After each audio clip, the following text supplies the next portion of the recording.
ہماری نوجوان نسل خوشیاں مناتے نظر آتے ہیں۔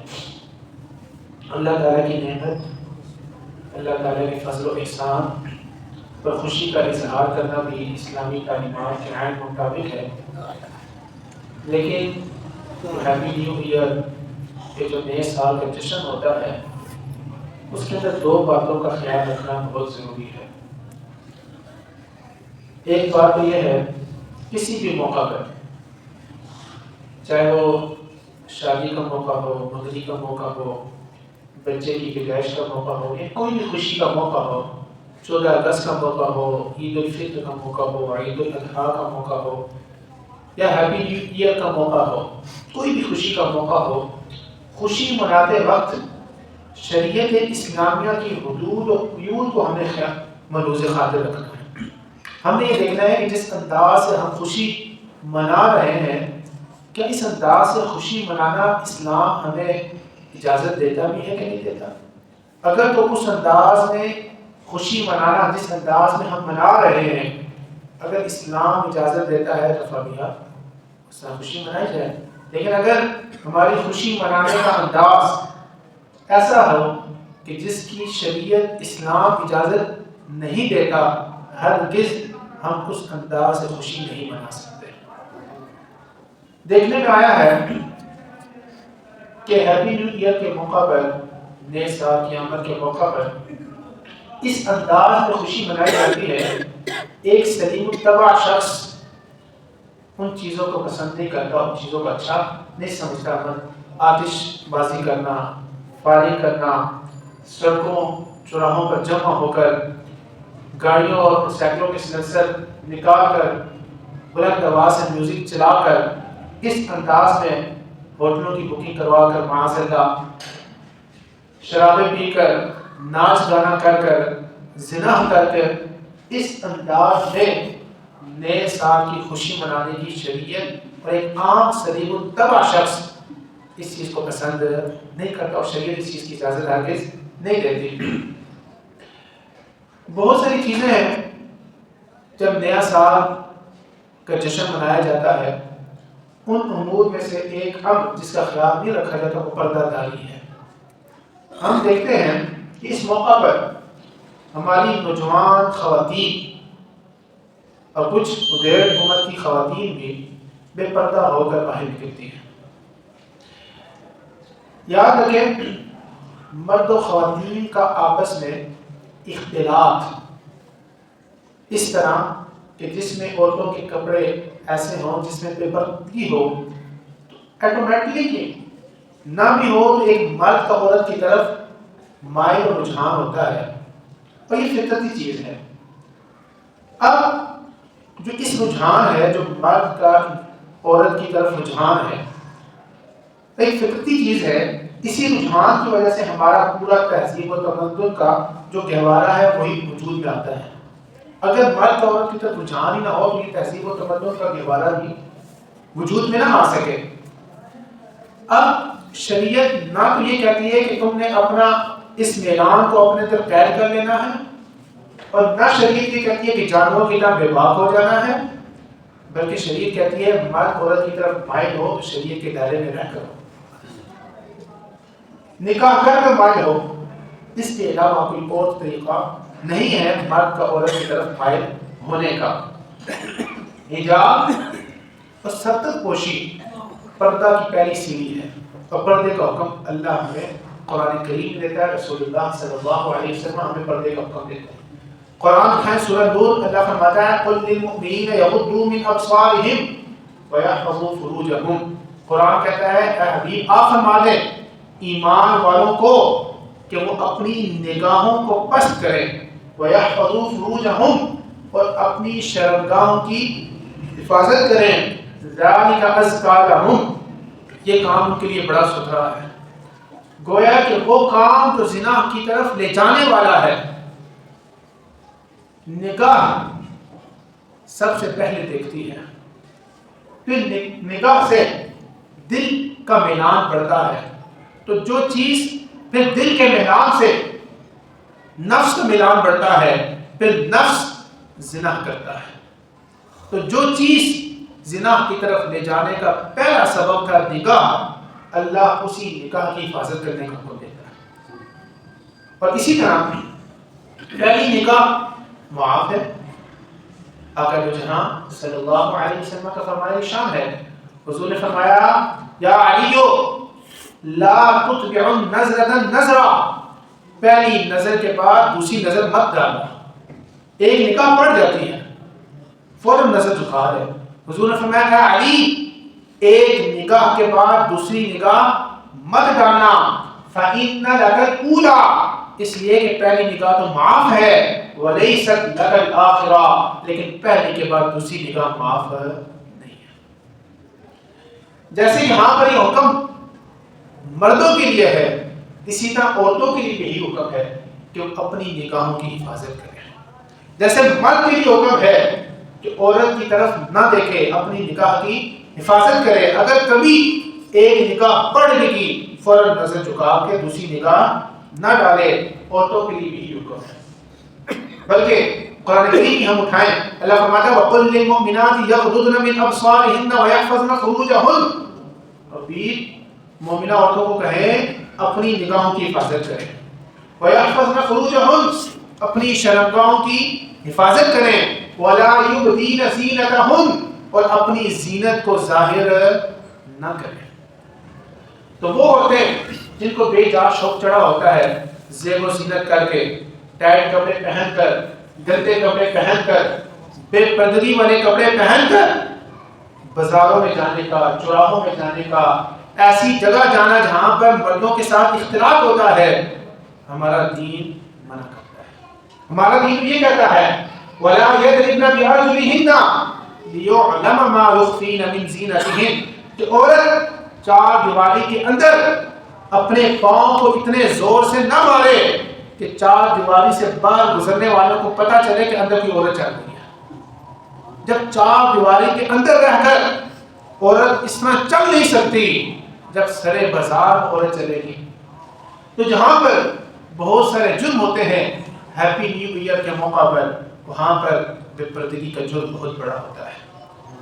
مرد بھی اس جرم میں شریک ہوتے ہیں اور عورتیں بھی اس جرم میں شریک ہوتے ہیں۔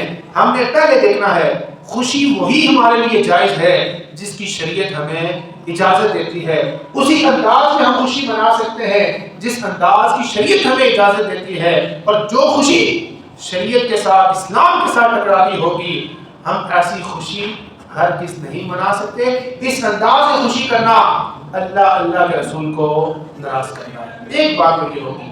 دوسری بات، نئے سال کا آنا در حقیقت ہماری زندگیوں میں سے ایک سال کا گزر جانا ہے۔ حقیقت میں ہماری زندگی کا کیا ہو چکا ہے؟ ایک سال گزر چکا ہے، ہماری زندگی کا ایک سال کم ہو گیا ہے۔ تو کیا زندگی کا یوں لمحہ بلمحہ گزر جانا ہمارے لیے خوشی کا باعث ہے، یا جو زندگی کا عرصہ گزر گیا ہے اس میں اللہ کی عبادت نہ کر سکنے کی وجہ سے جو گناہ ہو چکے اس میں ہمیں نادم و شرمندہ ہونا چاہیے؟ تو ہونا یہ چاہیے کہ جو سال گزر گیا ہمیں اس رات اپنا محاسبہ کرنا چاہیے، دیکھنا چاہیے کہ ہم نے گزرے سال میں کیا کھویا اور کیا پایا۔ کیا ہم اللہ کو راضی کر پائے؟ کیا اللہ کے بتائے ہوئے احکامات کے مطابق ہم نے زندگی گزاری؟ کیا رسول اللہ صلی اللہ علیہ وسلم کی سنت سیرت پر ہم نے عمل کیا؟ یہ دوسری بات ہے۔ پھر وہ عمل، اللہ تعالیٰ کی نعمتوں میں سے ایک بہت بڑی نعمت ہماری عقل میں ہے، عقل سلیم، اور ایسے کام کرنا جس کی وجہ سے ہماری عقل پہ فرق آئے، وہ کام کرنا بھی شرعی طور پر ہمارے لیے جائز نہیں ہے۔ اور اس رات ایسے معاملات، ایسے عمل کیے جاتے ہیں جس کی وجہ سے ہماری عقل میں فرق پڑتا ہے۔ زوردار قسم کے گانے بجانے کرنا، فائرنگ کرنا، آتش بازی کرنا، شراب پینا، یہ وہ چیزیں ہیں جو ہماری عقل کو زائد کرتی ہیں۔ عقل اللہ نے اس لیے دی تھی ہم اللہ کی نشانیوں میں غور و فکر کریں۔ عقل اس لیے دی کہ ہم دین متین کو حاصل کر کے اس کے مطابق زندگیاں بسر کریں. اس لیے نہیں کہ ہم شراب پی کر اپنی عقل کو ضائع کر. شراب پینا اللہ کے رسول منع فرماتے ہیں. ہم دیکھتے ہیں کہ شراب دین اسلام میں حرام ہے، لیکن آج ہم اپنی نوجوان نسل کو دیکھتے ہیں کہ غیروں کو دیکھتے ہوئے آج کل اس کو ایک مشغلہ بنا لیا گیا ہے. اور آج کے نوجوان خواتین بھی شراب کا نشہ، آئس کا نشہ، ہیروئن کا نشہ. یا الذین آمنوا انما الخمر، اے لوگوں جو ایمان لائے ہو، انما الخمر بے شک شراب، والمیسر جوا، والازلام جوئے کے تیر، رجس ناپاک ہے، من عمل الشیطان شیطانی کاموں میں سے، فاجتنبوہ ان سے اپنے آپ کو بچاؤ. کیوں؟ لعلکم تفلحون، تاکہ تم فلاح پا جاؤ. شراب ایسا بدترین عمل ہے کہ اللہ کے حبیب صلی اللہ علیہ وسلم نے 10 قسم کے لوگوں پر لعنت فرمائی. حضور نے فرمایا لعن اللہ الخمر وشاربها وساقيها وبائعها ومبتاعها وعاصرها ومعتصرها وحاملها والمحمولة إليه. حضور نے فرمایا شراب پر اللہ لعنت فرماتا ہے، شراب پینے والے پر اللہ لعنت فرماتا ہے، شراب پلانے والے پر اللہ لعنت فرماتا ہے، شراب بیچنے والے پر اللہ لعنت فرماتا ہے، شراب خریدنے والے پر اللہ لعنت فرماتا ہے، شراب بنانے والے پر اللہ لعنت فرماتا ہے. جس کے لیے شراب بنائی جا رہی اللہ اس پر بھی لعنت فرماتا ہے. جو ایک جگہ سے دوسری جگہ لے کر جاتا ہے اللہ اس پہ بھی لعنت فرماتا ہے، اور جس کے لیے لے کر جائی جاتی ہے اللہ اس پہ بھی لعنت فرماتا ہے. جو ڈیلرز خود پیتے نہیں ہیں لیکن آگے پہنچاتے ہیں اللہ ان پہ بھی لعنت فرماتا ہے. جو پرمٹ جاری کرتے ہیں اللہ ان پہ بھی لعنت فرماتا ہے. جن کے لیے پرمٹ جاری کیے جاتے ہیں اللہ ان پہ بھی لعنت فرماتا ہے. جو کمپنی بناتی ہے اللہ اس کمپنی پہ بھی لعنت فرماتا ہے. لعن اللہ الخمر وشاربها وساقيها وبائعها ومبتاعها، بیچنے والے پر، خریدنے والے پر، پینے والے پر، پلانے والے پر، بنانے والے پر، جس کے لیے بنائی جا رہی اللہ ساروں کو لعنت. تو ایسے موقع پر ہم دیکھتے ہیں ہیپی نیو ایئر کے موقع پر شراب کا بازار گرم ہوتا ہے. تو وہ عمل جس سے اللہ کے رسول ناراض ہو، شرعی طور پر ایسی خوشی کا انداز شریعت ہمیں اجازت نہیں دیتی کہ بہت سارے گناہوں میں سے ایک گناہ یہ بھی ہوتا ہے. اسی طرح ہیپی نیو ایئر کے موقع پر کچھ ایسے کام جس سے شریعت منع تو نہیں کرتی لیکن وہ کام ایسے ہیں جو فضول ہیں، اور فضولیات سے بچنا یہ دین اسلام کے حسن میں سے، دین اسلام کے کمال میں سے ہے. حضور نے فرمایا من حسن اسلام المرء ترکہ ما لا یعنیہ، یعنی وہ ایک بندہ جو ہیپی نیو ایئر کے موقع پر نہ آتش بازی کرتا ہے، نہ فائرنگ کرتا ہے، نہ عورتوں کے ساتھ اختلاط کرتا ہے، نہ شراب پیتا ہے، نہ اپنے مستقبلوں کے سنت سے ویسی شغل دیکھنے چلا جاتا ہے. وہاں پر عورتوں کا اختلاط نہیں ہے، گانا باجا نہیں ہے، بس ویسے چلا جاتا ہے، آوارہ گردی کرنے چلا جاتا ہے. دین اسلام یہ کہتا ہے، اسلام کے حسن میں سے یہ ہے، اسلام مرد کے اسلام کے کمال میں سے یہ ہے، ترکہ ما لا یعنیہ، اس چیز کو چھوڑ دینا جو فضول ہے، جس کے کرنے اور نہ کرنے پر نہ گناہ ہے نہ اجر ہے، اس کو چھوڑ دینا. بجائے اس کے کہ آپ وہ وقت وہاں پر ضائع کریں، اس وقت کو اس کام پہ لگائیں جس میں اللہ کے رسول راضی ہے. اسلام کے حسن میں سے ہے، من حسن اسلام المرء ترکہ ما لا یعنیہ. اور پھر جو نیا سال ہوتا ہے، پہلے ذکر کیا، یہ ہماری زندگیوں میں سے ایک سال کا کم ہو جاتا ہے، تو ہمیں اپنا محاسبہ کرنا چاہیے. جناب سیدنا امیر المؤمنین سیدنا عمر بن خطاب رضی اللہ تعالیٰ عنہ فرماتے ہیں حاسبوا انفسکم قبل ان تحاسبوا، اپنا حساب کرو، اپنا محاسبہ کرو، اپنے بارے میں غور کرو، کون سے کام وہ کیے ہیں جو اللہ کی رضا والے ہیں اور کون سے کام وہ ہیں جو اللہ کی ناراضگی والے ہیں. اپنا محاسبہ کرو. جب انسان اپنا محاسبہ شروع کر دیتا ہے، جب انسان کو اپنے عیب نظر آنا شروع ہو جاتے ہیں، سمجھے کہ تقویٰ کی پہلی سیڑھی ہے. اللہ کے قرب کی پہلی سیڑھی. ہمیں لوگوں کے چھوٹے چھوٹے عیب نظر آتے ہیں لیکن اپنے بڑے بڑے عیب نظر. تو یہ در حقیقت نیا سال ہماری زندگیوں کے لمحات کا گزر جانا ہے. تو ہمیں سوچنا چاہیے, خوشی نہیں کرنی چاہیے, ہمارا گلتی نہیں کرنی چاہیے, بلکہ ہمیں محاسبہ کرنا چاہیے کہ ہماری زندگی کا ایک سال اور ضائع ہو چکا ہے. ہم نے اللہ کی اطاعت نہ کی, اللہ کی فرمانبرداری نہ کی, ہم نے تو اس سال کو گناہوں میں گزار دیا.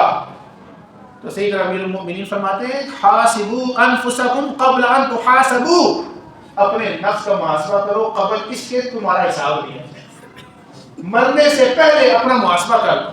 جب انسان اپنا محاسبہ کرتا ہے نا, پھر جو لین دین کے معاملات کو کلیئر کرتا ہے, پھر جو نمازیں رہی ہوتی ہے بندہ ان کی قضا کرتا ہے, جو روزے رہے ہوتے ہیں ان کی قضا کرتا ہے, جن کے حقوق مارے ہوتے ہیں انسان ان کے حقوق ادا کرنا شروع ہو جاتا ہے کہ پتہ نہیں کب وقت اجل آ جائے, کب وقت مرگ آ جائے, کب موت آ جائے, کب اللہ کا پیغام آ جائے.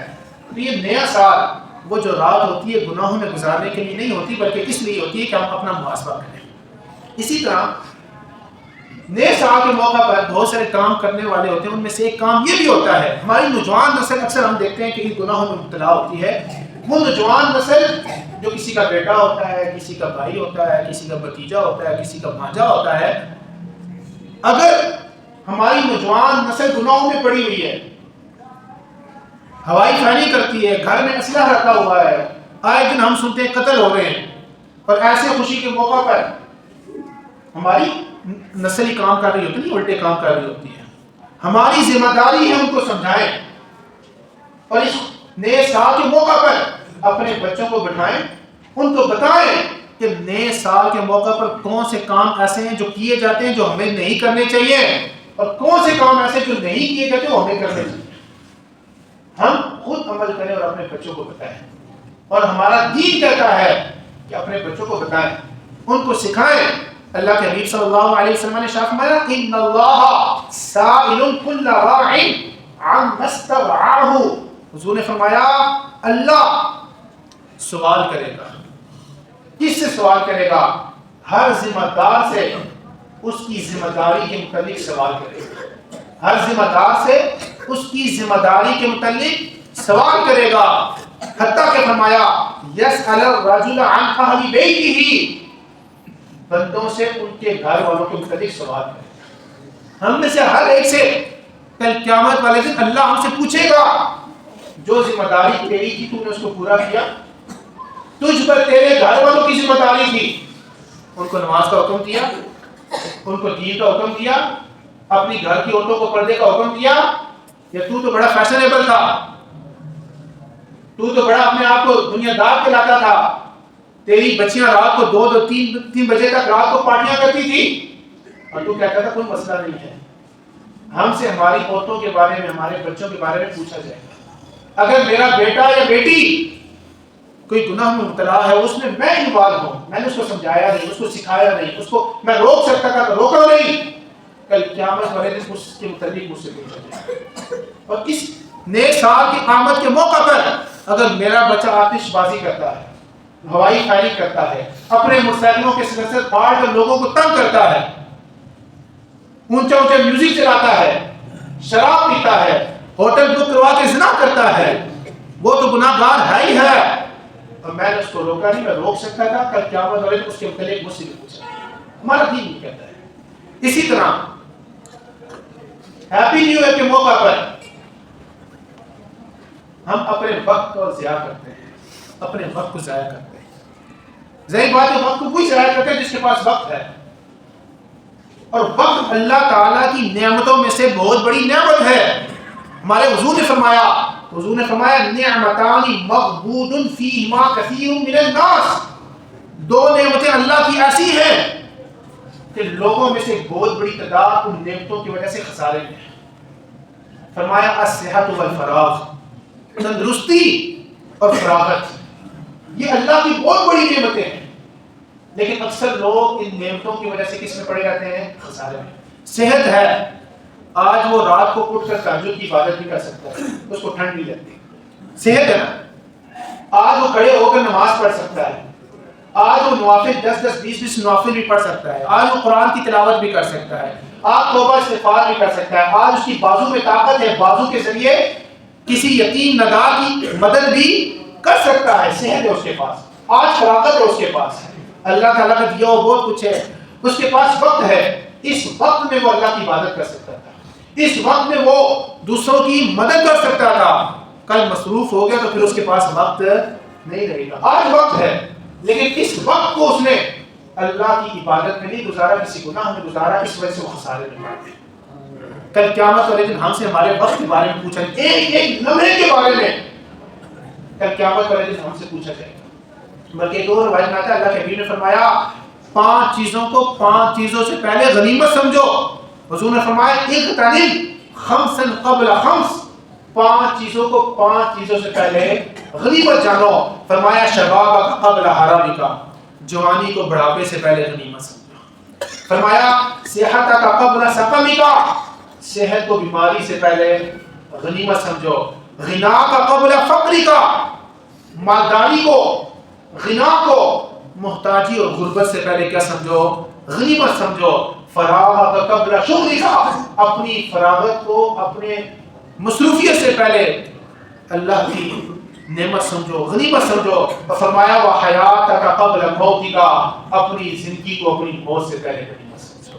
اگر ہم ان 5 چیزوں کو دیکھیں خلاصہ یہی نکلتا ہے اللہ کے حبیب ہمیں وقت کی قدر سکھا رہے ہیں۔ وقت کی قدر کرو۔ آج ہمارے پاس وقت کی قدر ہی نہیں ہے، یعنی ہم یہ سمجھ لیتے ہو کہ ہم ویلے ہیں اور اگلا بندہ بھی بالکل ویلا بیٹھا ہوا ہے، حالانکہ وہ کتنے کام چھوڑ کر آپ کے بتائی ہوئے وقت کے مطابق 2 بجے آپ نے وقت دیا تھا، پہنچ گیا، کتنے کام اسے چھوڑے، لیکن آپ نے جو اس کا معاملہ کرنا تھا 2 کی بجائے 4 بجے کیا۔ 2 گھنٹے اس کی زندگی کے قیمتی زندگی کے ضائع کیے، جن 2 گھنٹوں میں وہ اللہ کو راضی کر سکتا تھا، اللہ کی مخلوق کو راضی کر سکتا تھا۔ تو یہ جو ہیپی نیو ایئر کا موقع ہوتا ہے، اس موقع پر ہمیں اپنے وقت کو ضائع فضولیات میں، ایسے کاموں میں جو اللہ کے رسول کی ناراضگی والے کام ہوتے ہیں، ان میں ہم ضائع کرتے ہیں۔ اللہ کے حبیب ہمیں منع فرماتے ہیں، اللہ ہمیں سے منع فرماتا ہے۔ ہمیں سوچنا یہ چاہیے کہ نیا سال نہیں آگے، بلکہ یہ سوچے کہ ہماری زندگیوں کے لمحات کم ہو چکے ہیں، جو ہمارے پاس ایک موقع تھا اللہ کو راضی کرنے کا، ہم نے کتنے لمحات کیا کر دیے؟ ضائع کر دیے۔ ابھی ہمارے پاس وقت کیا رہ گیا ہے؟ تھوڑا رہ گیا۔ کسی شاعر نے کیا کہا تھا؟ غافل تجھے گھڑیال یہ دیتا ہے منادی گھڑی، غافل گھڑیال تجھے دیتا ہے یہ منادی، گردوں نے گھڑی عمر کی ایک اور گھڑیال دی۔ حضرت عبداللہ بن مسعود آخری فرمان سنے بات ختم کہ ہم نے نیا سال گزارنا کیسے ہے؟ ہمارے زندگی کے 20 سال 35 سال 40 سال سالوں کے سال ضائع ہو گئے، لیکن ابھی بھی ہمیں اپنے وقت کے ضائع ہونے کی پرواہ نہیں ہے۔ لیکن جو ہمارے بزرگ تھے ان کا فرمان سو گیا۔ حضرت عبداللہ بن مسعود فقیہ صحابی ہیں، مجتہد صحابی ہیں۔ عبداللہ بن مسعود فرماتے ہیں ما ندمت علی شیء ندمی، ہم کس بات پہ نادم ہوتے ہیں کہ میں پیسے نہیں کما سکا، گھر نہیں بنا سکا، پلاٹ نہیں لے سکا، پہلے بڑے جو سستے پلاٹ تھے اس میں پلاٹ نہیں لے سکا، ہم کس بات پہ نادم ہوتے ہیں؟ عبداللہ بن مسعود فرماتے ہیں کہ میں سب سے زیادہ جس بات پہ نادم ہوتا ہوں، شرمندہ ہوتا ہوں، وہ بات یہ ہے علی یوم غریب شمسہ، میرا دن گزر گیا اور اس حالت میں گزرا کہ اس دن میں اپنی نیکی میں کوئی اضافہ نہ کر سکا، تو میں اپنے اس دن پر بہت نادم و شرمندہ ہوں۔